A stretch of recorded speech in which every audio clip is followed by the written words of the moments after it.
Hello guys, this is going to be one of my PvP build videos. It's a little bit weird. A lot of people rage and tell me how terrible it is, but I think it's pretty effective in team fights. It's designed around the idea of having another bunker with you, but you're going to be putting out the pressure and keeping yourself alive as long as possible. Engineers have been considered the easy target for ages, so this build is designed to show them that we're not actually that squishy. So here goes. Right. First of all, in the traits, we have a 20660 split. Pretty easy.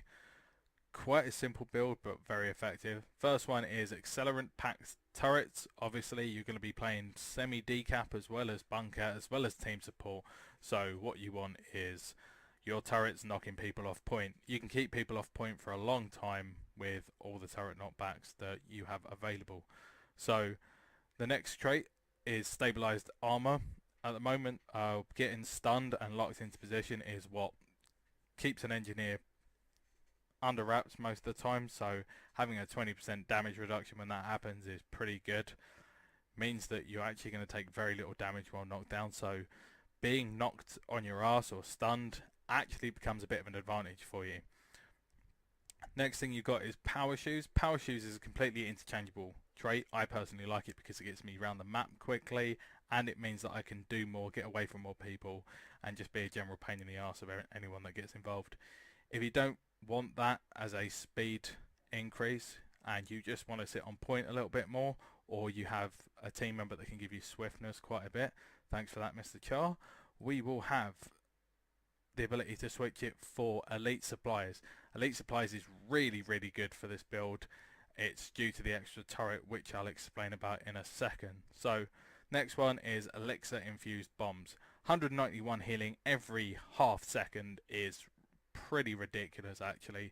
That on top of your regen, on top of everything else, means that you're going to be putting out a lot of support as well as damage at the same time, because just throwing it out there, it's ridiculous what you can do in this build for team fights as well as keeping yourself alive. So next we've got protection injection, in fact, right? Every 5 seconds, if you're getting stunned, you get another 33% damage reduction. I don't know how this stacks, but pretty much it gives you a 50% damage reduction if it works that way. If not, you're still looking at high 40s. So every 4 seconds of being stunned, you're taking 50% less damage, and this one continues after the stun as well. So afterwards, you're still taking 33% less. So if you get stunned for say 1 second, you're taking 33% less damage for the next 4 seconds, which is again fantastic for this build.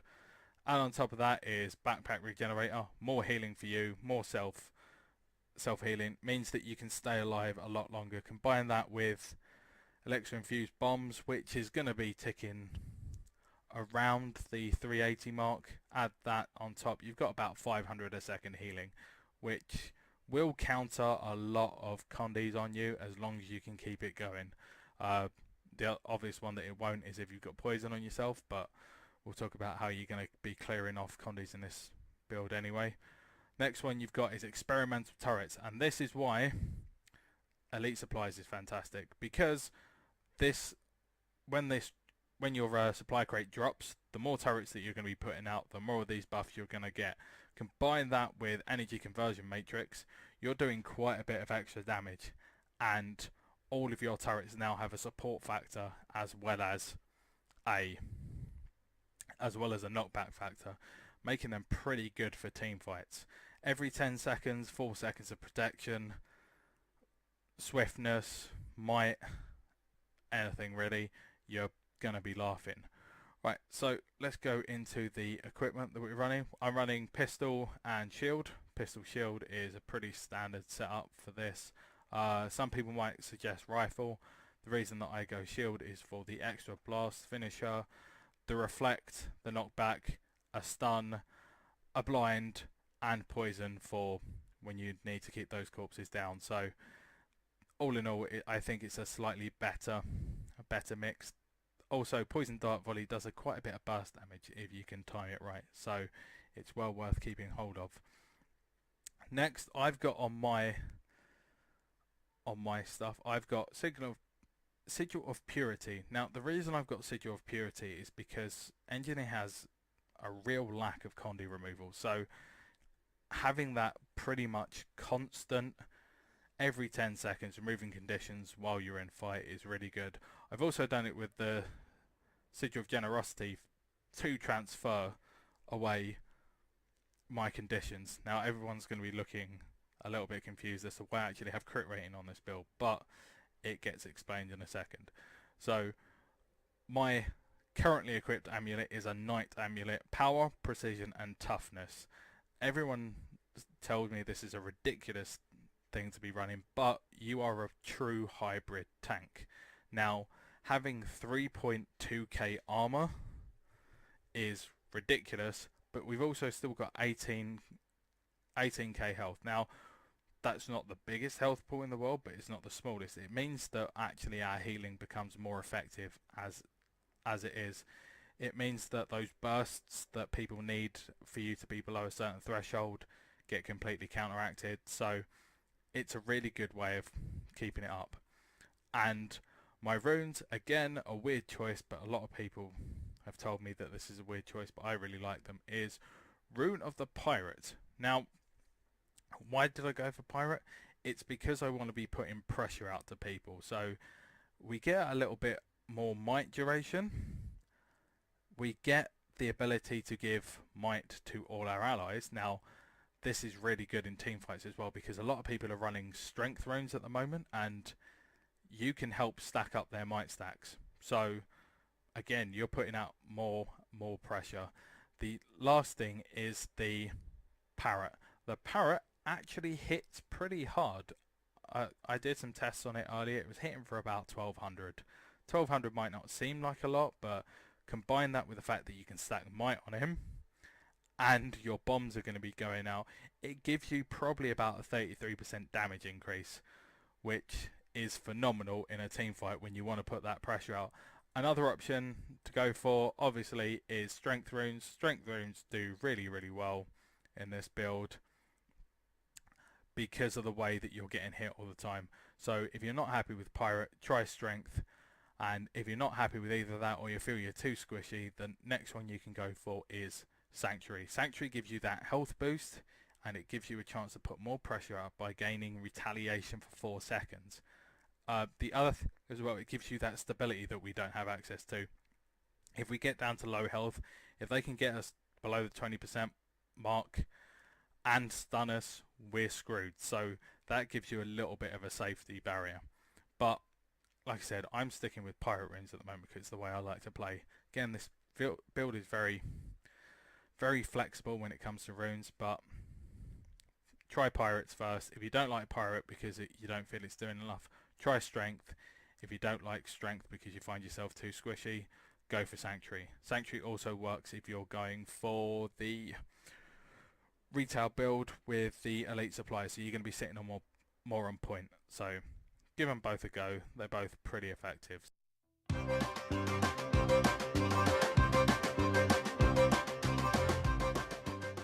Right, okay, now let's go through the actual utilities that I'm running. I'm running Bomb Kit, obviously, because Bomb Kit interacts well with our traits. Elixir Infused, that's exactly why we've taken it. We pretty much sit in Bomb Kit the whole time. The reason that we sit in Bomb Kit is because of the access it's got to a few conditions. Immobilized, but it does put out a lot of pressure.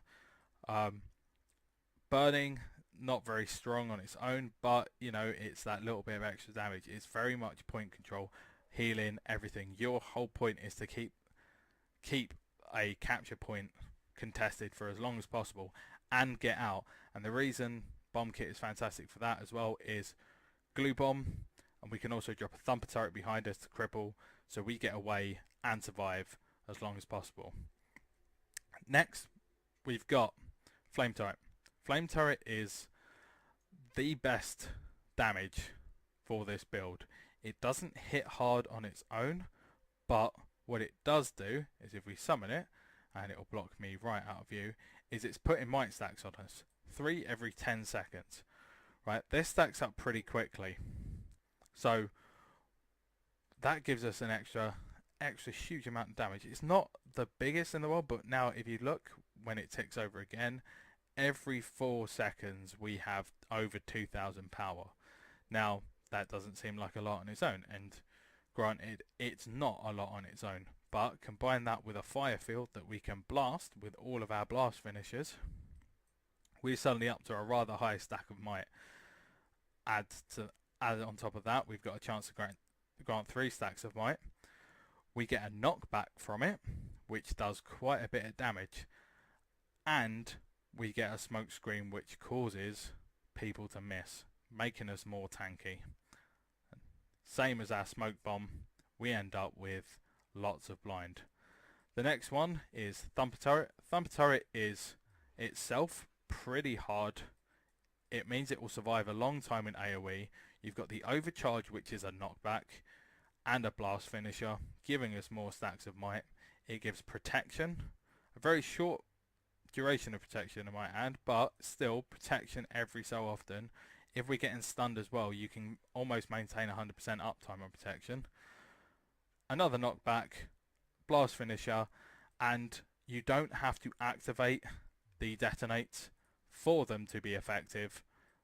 It means that if someone cleaves them down, you're still going to be knocking them back and doing damage. The other tip I'll give you for blast finishers is if someone pops stability, these things hit hard. They can do a lot of damage very, very quickly. So it doesn't matter if someone pops stability, you can trick them into popping their stability because you're a Decap NG and burst them by dropping turrets on top of them. Now if they're an AoE spam as well, the next one, Elite Supply, gives you a huge advantage. You got a 5% damage increase due to the fact that all your turrets are out and they're going to be putting on all the buffs, including protection. So there you go, you got 5%. Stacking might very quickly. So you got 12 stacks of might now, which is 2.2k power, which is again why the strength runes work really well with this. And added to that, the increase in condition damage. Although it's not a huge increase, it's only say 210 at the moment, but I'm only at 6 stacks at might. We are going to go up to 12, which is 420, which is that nice little bit of extra free pressure that you're getting and you're keeping on point. Every one of these turrets can explode and knock back. Every one of them's giving you a buff. You've got immobilize, you've got extra healing, you've got all that big burst damage that you can put in. The fact that it's a stun, elite supplies as well. You get fury on top of that, which is 20% increased crit chance and 150% damage. Your bombs will be ticking when you're fully stacked up. If you're in pirate runes, you'll be ticking for about 1500 to 1800 damage every half second. If you're critting, obviously if you're not critting, it drops down a little bit, but you're still working at about the 1000-1200 mark. If you've got strength runes on, you'll be pushing out more pressure. If you haven't got strength runes on, you've got sanctuary runes on, you'll be dropping below that. But all in all, you will be putting out the pressure. Again, it depends totally on the situation.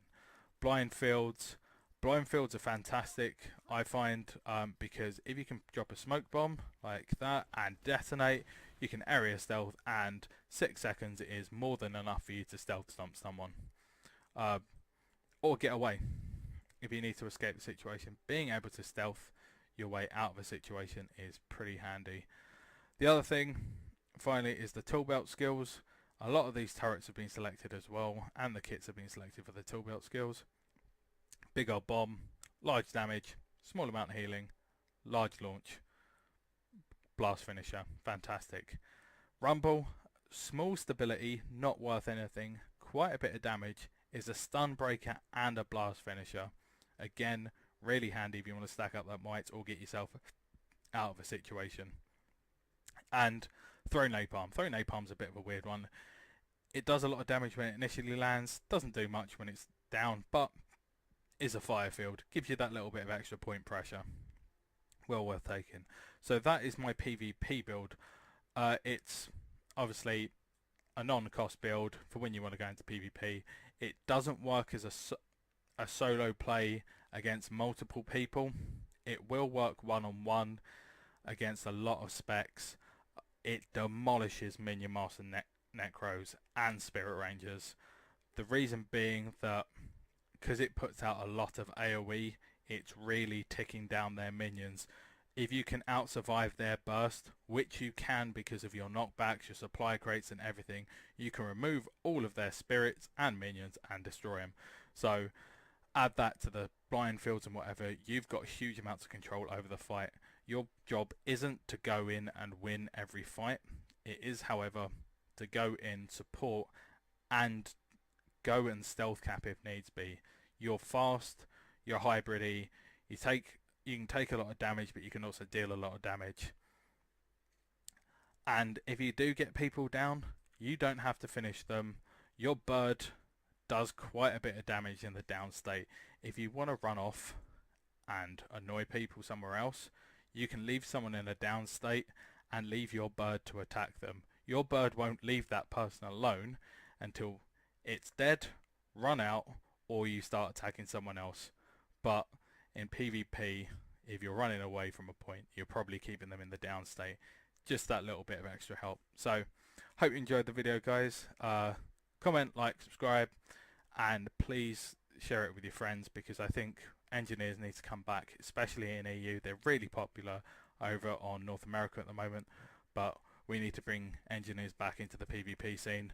I've seen very, very few of them, and everyone's saying that they're terrible at the moment. So let's prove them wrong. So go out there, make yourself an engineer, and I will see you all later. Bye bye.